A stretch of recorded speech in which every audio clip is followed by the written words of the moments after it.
ডিগবৈত পুৱতি নিশা ভয়ংকৰ অগ্নিকাণ্ড। ভয়ংকৰ অগ্নিকাণ্ডত ডিগবৈ ইটাভাটাৰ পুৰবী কৰখণ্ডৰ বাসগৃহ সম্পূৰ্ণৰূপে ভস্মীভূত হয়। ভয়ংকৰ অগ্নিকাণ্ডটোৰ মূল কাৰণ জানিব পৰা হোৱা নাই যদিও বৈদ্যুতিক শ্বৰ্ট চাৰ্কিটিছৰ ফলতেই অগ্নিকাণ্ডৰ সূত্ৰপাত হোৱা বুলি সন্দেহ প্ৰকাশ কৰিছে স্থানীয় ৰাইজে। পৰৱৰ্তী সময়ত ডিগবৈ IOC, মাঘেৰিটা, তিনিচুকীয়া, দুলীয়াজানৰ অগ্নি নিৰ্বাপক বাহিনীৰ বাহন উপস্থিত হৈ জুই নিৰ্বাপনৰ চেষ্টা চলায়।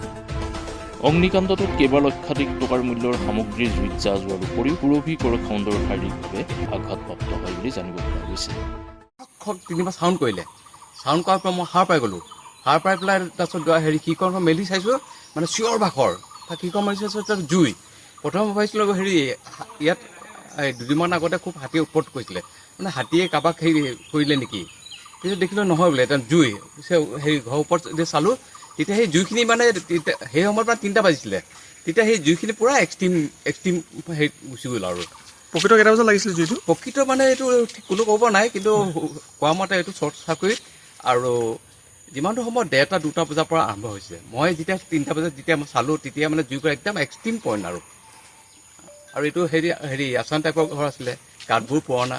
কোনো মানুহ কিবা ক্ষতি হৈছে? মানুহ তেনেকৈ এতিয়া অকল আছিলে, বাইদেউ আছিলে, সৰু বাইদেউ। বাইদেউ একো হোৱা নাই। এতিয়া বাইদেউক হস্পিটেল লৈ গ'ল। এনেই বাইদেউ এইবোৰ দেখি পেলাই হঠাৎ দেখি পেলাই নাৰ্ভাছ নিচিনা কৰিলে, অলপ ভম ভম কৰাৰ কাৰণে আমাৰ ৰাইজে হস্পিটেলত লৈ গ'ল এতিয়া। আৰু 10-15 মিনিটত ফায়াৰ ব্ৰিগেডৰ মানুহ আহিলে। ফায়াৰ ব্ৰিগেডে বাকী জুইখিনি গোটেইখিনি কৰি পেলাই 3 ঘণ্টামান লাগিলে জুইখিনি মানে কণ্ট্ৰল কৰিবৰ কাৰণে। বিশেষ আৰুতো আমি কি একো নাজানো।